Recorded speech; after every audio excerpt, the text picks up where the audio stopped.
எனக்கு என்னாச்சுன்னு தெரியலையே. அவங்க என் எதிரில் வந்தா எனக்கு ஏன் மனசு இப்படி அலைப்பாயுத?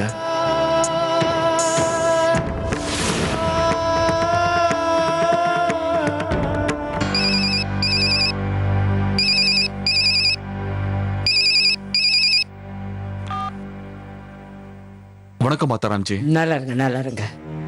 என்ன மாப்பிள்ளை தம்பி, அங்க எல்லாம் நல்லா நடந்துட்டு இருக்கா? ஆமா மாத்தாராம்ஜி, இல்ல நல்லா நடக்குது. என்னாச்சு, என் குரல் ஒரு மாதிரியா இருக்கு? இல்லையே, அதெல்லாம் ஒண்ணும் இல்ல. இங்க ஒரு பிரச்சனையும் இல்ல. நீங்க இருக்கும்போது அங்க எல்லாம் சரியா தான் இருக்கும் மாப்பிள்ளை தம்பி. மடத்து வேலையை ஆரம்பிச்சிட்டீங்கல்ல? இன்னும் இல்ல, நாளைக்கு தான் ஆரம்பிக்கணும். மாப்பிள்ளை தம்பி, அந்த வேலையை செய்ய தான் போயிருக்கீங்க.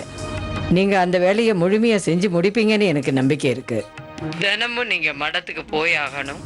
அங்க இருக்கிற எல்லாரையும் உங்களோட அதிகாரத்துக்குள்ள நீங்க கொண்டு வந்தாகணும். சரி மாத்தாராம்ஜி. ஜெய் சிவ சம்போ.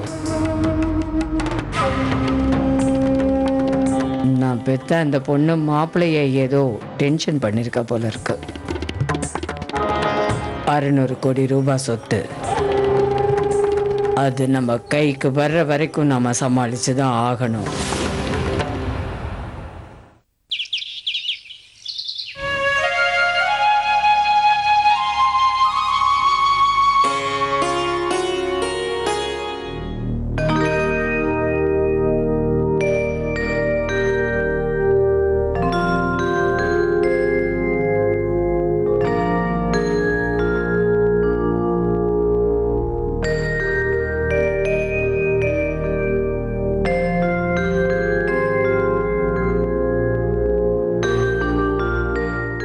பூ இல்லையே.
அம்மா, அவே மாப்பிள்ள தேவா மாதிரி நடிக்கிறேன்னு சொல்லிட்டு உண்மையாவே தேவாவே மாறிட்டான் போல இருக்குமா?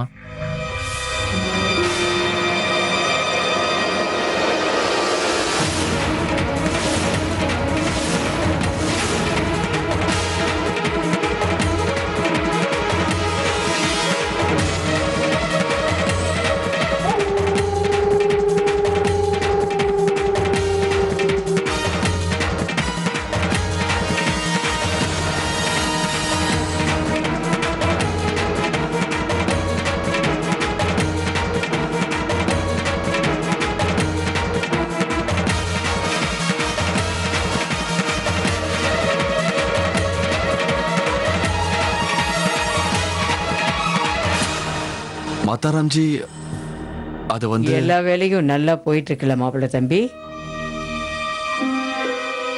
இங்க உங்களுக்கு எந்த இடைஞ்சலும் இல்லையே? இல்ல மாத்தாராம்ஜி, இல்ல நல்லா போயிட்டு இருக்க. இல்ல அபே மாப்பிள்ள, நல்லா போகல. ரொம்ப நல்லா போயிட்டு இருக்கு.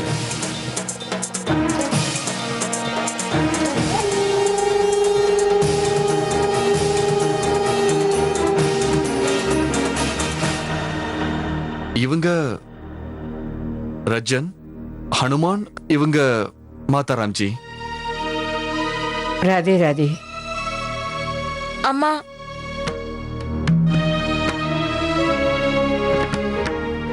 நல்லாரு நல்லாரு. அம்மா, நான் இங்க என் மாப்பிள்ளையையும் என் பொண்ணையும் என் பேரனையும் பார்த்துட்டு போகலான்னு வந்தேன்.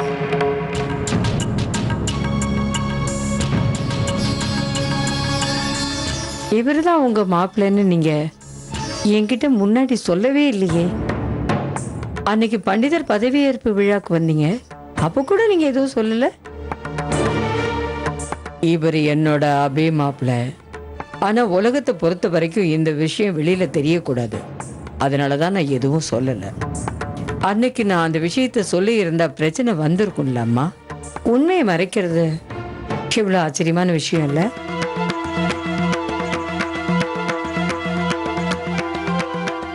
உண்மைக்கு சோதனை ஏற்படும் போது அப்பப்போ பொய்களை சொல்றது தவறு இல்லைன்னு பெரியவங்க சொல்லியிருக்காங்க. இந்த விஷயத்துல நான் உண்மையை மறைச்சுதானே ஆகணும். இவர் தேவா இல்ல என்னோட அபிமாப்பிள்ளைன்னு நான் சொல்ல முடியுமா? எனக்கு எப்பவும் பொய் சொல்றத விருப்பம் இல்ல. இந்த பொய்ய சொல்றத தவிர உங்க பதவியை காப்பாத்திக்கிறதுக்கு இப்ப வேற எந்த வழியும் இல்லையே. எல்லா வழியும் அடப்பட்டா கூட அப்பா அந்த கடவுள் நமக்குன்னு ஒரு தனி வழி காமிப்பாரு. அதுல எந்த தவறும் இருக்காது.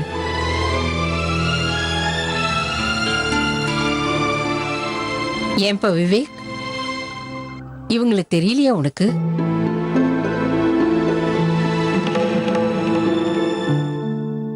நீங்க எல்லாம் நடந்துக்கிறத பார்த்தா என்ன பார்த்ததுல உங்களுக்கு சந்தோஷம் இல்லையா? அதெல்லாம் இல்ல, நீங்க மரியாதைக்குரிய விருந்தாளியாச்சே. வாங்க உட்காருங்க.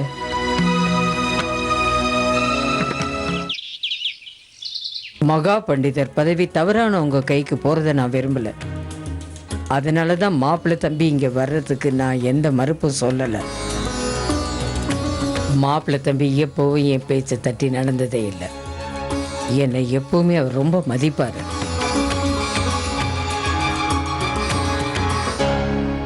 அடுத்தவங்களுக்கு மரியாதை கொடுக்கறது, அடுத்தவங்களுக்கு உதவி செய்யறது, இது எல்லாத்தையும் குழந்தை வளரும் போதே சொல்லி கொடுத்து வளர்ப்பாங்க.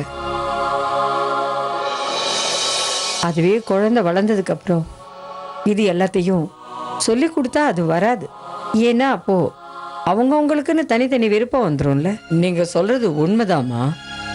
எங்க மாப்பிள்ளை தம்பிக்கிட்ட மகா பண்டிதர் பதவிக்கு ஆபத்து இருக்குன்னு ராதிகா சொன்னதும் அந்த ஒரு வார்த்தைக்காகவே அவர் சரின்னு சொல்லி இதுக்கு சம்மதிச்சு வந்திருக்காரு. அவரோட இந்த முடிவுக்கு நான் அவருக்கு துணையா இருக்கேன். கண்ணன் எப்பவுமே எங்களுக்கு துணையா இருக்கு. எப்பவுமே அவர் எங்களை கைவிட்டதே இல்லை. அதனால எங்க பொருள் எங்க போயிருந்தாலும் கடைசியில அது எங்க கைக்கு தானா வந்து சேர்ந்துரும்.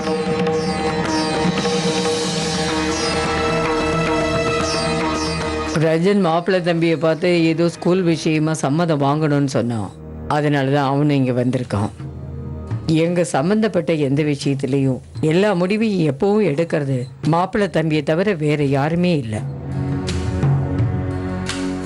ரஜன், நீ ஏதோ ஃபைல காமிக்கணும்னு சொன்னியே, அதை மாப்பிள்ளை தம்பிகிட்ட காமி. சரிம்மா, இந்தாங்க.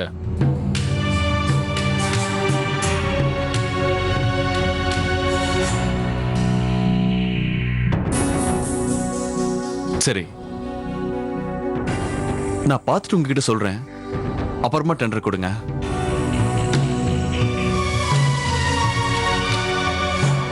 பாட்டிமா, தீபுக்குட்டே, நீங்களும் இனிமே ராதிகா அம்மா வீட்லயே இருக்க போறீங்களா?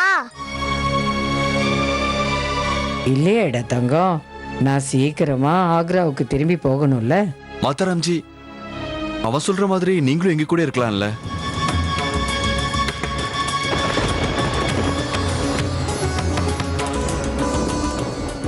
மாதவ், வண்டியை ரெடி பண்ணு. இதை பாரு தேவா, நீ தயாராக, நீ மடத்துக்கு போகணும்.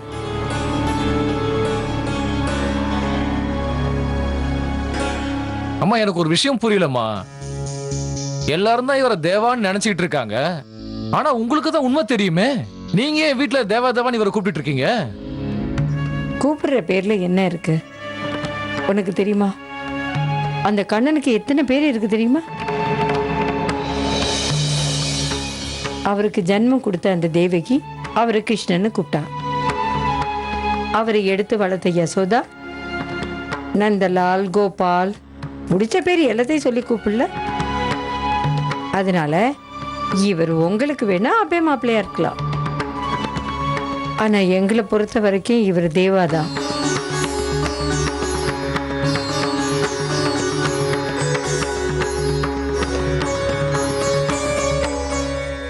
ராதிகா போமா, நீயும் போ. போய் சீக்கிரம் தயாராக. நீ தேவா கூட மடத்துக்கு போகணும்ல.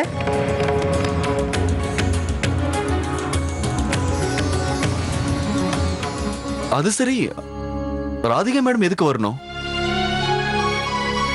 நீ மடத்துக்கு போறது எந்த அளவுக்கு முக்கியமோ அதே மாதிரி சின்ன மருமகளும் மடத்துக்கு கண்டிப்பா வரணும். நீங்க 2 பேரும் ஜோடியா சேர்ந்து அங்க போனாதான் மகா பண்டிதினி வந்திருக்காங்கன்னு சொல்லுவாங்க. அப்பதான் எல்லா கோயிலையும் மடத்துலையும் மகா பண்டிதினி தன்னோட கையால எல்லாருக்கும் தானம் பண்ண முடியும். அதனால சின்ன மருமக கண்டிப்பா உன் கூட வந்தாகணும். அவர் கூட ராதிகா எப்படி போக முடியும்?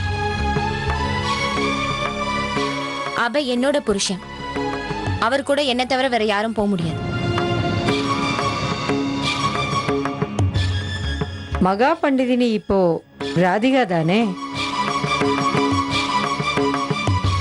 நீ அவன் கூட போனா எல்லாரும் கேட்பாங்கல்ல, மகா பண்டிதினி எங்கன்னு கேட்பாங்க, ராதிகா எங்கன்னு வாங்கல்ல. அம்மா சொல்றது சரிதான் கனிகா, பேசாம இரு. அப்படின்னா சரி, அபய் கூட ராதிகா கூட நானும் போவேன். கனிகா, அங்க மாப்பிள்ளை தம்பி மகா பண்டிதர்ங்கிற முறையில போறாரு, உன் புருஷங்கிற முறையில போகல. நீ போக கூடாதுன்னு சொல்ல, பேசாம வாயை மூடிட்டு இரு.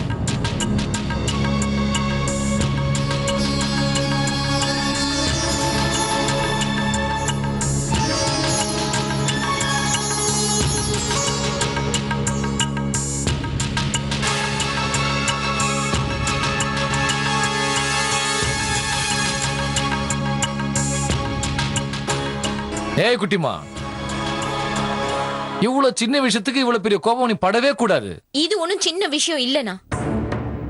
முதல் கூட சந்தன்பூர் போறப்ப அம்மா என்ன போக கூடாதுன்னு சொன்னாங்க. அங்க அந்த ராதிகா அங்க என்ன பண்ணான்னு உங்களுக்கே தெரியும் இல்ல. அபய் அவளுக்கு உதவி பண்றதுக்காக இங்கேயே வந்திருக்காரு. ஆனா அந்த ராதிகா எல்லார் முன்னாடி அபய் கூட ஜோடியா போறா. என்ன நடக்க போதோ எனக்கு ஒண்ணுமே புரியல. எப்படி நான் சும்மா இருக்க முடியும்? எல்லாரும் என்ன சொல்லுவாங்கன்னு தெரியும்ல. நான் எப்படி ராதிகாவோட அபய் அனுப்பிச்சிட்டு நிம்மதியா இருக்க முடியும்? நாம என்ன காரணத்துக்காக இதெல்லாம் செய்யறோம்னு அவங்க யாருக்கும் தெரியாது கனிகா.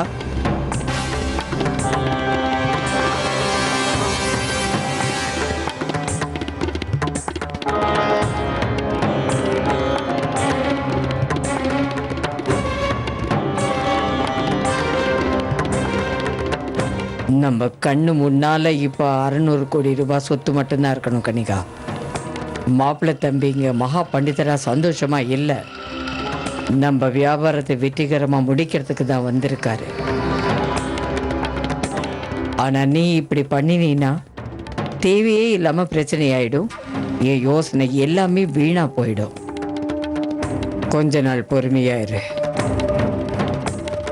அதுக்கப்புறம் எல்லாமே என் கைக்கு வந்து சேர்ந்துடும். இந்த வீடு மட்டும் இல்ல, இந்த மகா பண்டிதர் பதவியும் கைக்கு வந்துடும்.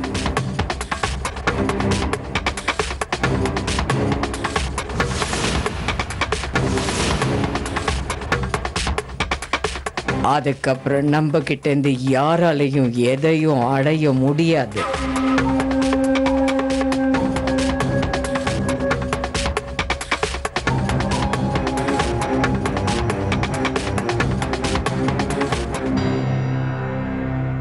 ஆனா அபய மாப்பிளைக்கு இந்த உண்மையான விஷயம் எதுவும் தெரியாதம்மா.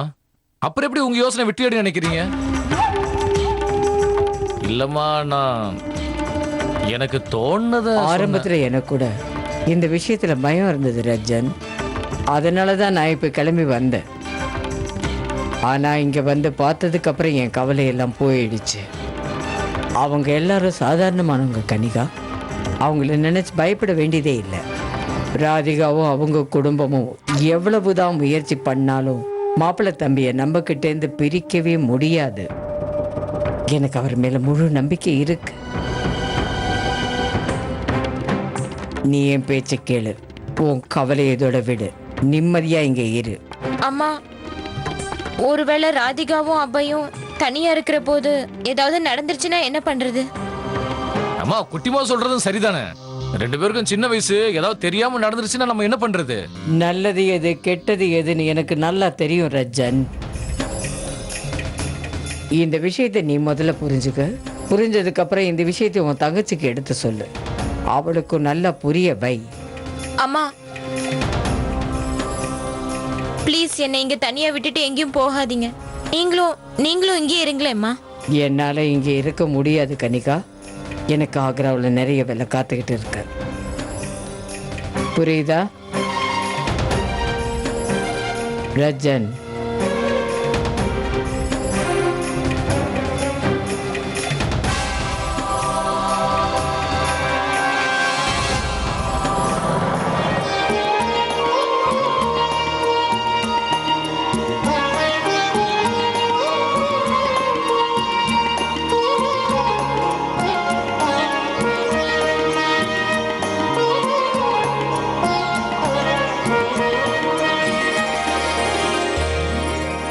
இந்த சிகப்பு கலர்ல நீ அழகா இருக்கம்மா. உன்னோட இந்த குங்குமம் தான் நம்மளோட தேவாவை மறுபடியும் இந்த வீட்டுக்கு கொண்டு வந்துருச்சு. உன் வாழ்க்கையை திரும்ப கொடுத்துருக்க. நீ பார்த்துக்கிட்டே இரு. உன்னோட இந்த குங்குமம் உனக்கு எல்லாத்தையுமே கொடுத்துரும். எனக்கு ரொம்ப நாள் கழிச்சு உங்களை சேர்த்து பார்க்கும்போது எனக்கு ரொம்ப சந்தோஷமா இருக்கு. ஆனா பாட்டிமா, அது எனக்கு தெரியுமா. தேவா தனியா போனா கூட அவன் வேலைக்காக தானே போறான். நான் சும்மா தான் நீயும் போகணும்னு சொன்னேன். நீங்க 2 பேரும் சேர்ந்து வெளியே போகணும்ல, அப்பதானே அவனுக்கு நினைவு திரும்பும். நீயும் அவனுக்கு பழசெல்லாம் மறுபடியும் எடுத்து சொல்லி புரிய வைக்கலாம்ல. நீங்க ஒன்னும் கவலைப்படாதீங்க பாட்டிமா. என் கண்ணை சீக்கிரமே அவர் ஞாபகங்களை திரும்ப கொண்டு வருவாரு. எனக்கு என் ராதிகா மேலேயும் அவளோட குங்குமத்து மேலேயும் முழு நம்பிக்கை இருக்கு. நீ சீக்கிரம் தயாராகி கீழே வா, நான் போறேன்.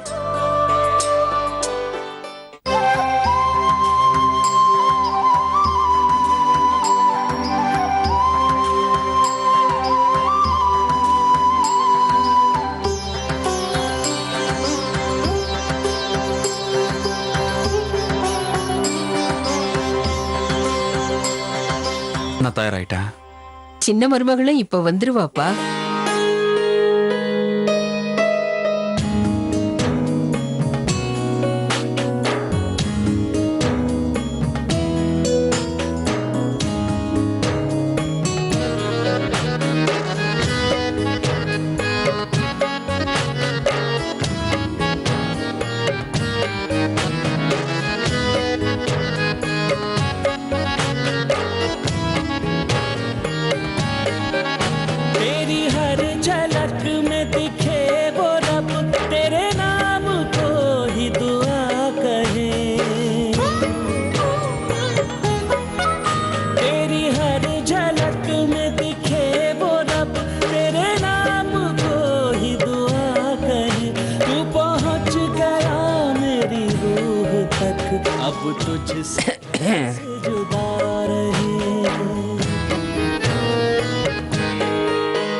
இன்னைக்கு நம்ம மகா பண்டிதனி ரொம்ப அழகா இருக்காங்கல்ல. சரி கிளம்புங்க, நீங்க 2 பேரும் மடத்துக்கு போக நேரமாச்சு. போலாமா? நல்லா இருமா.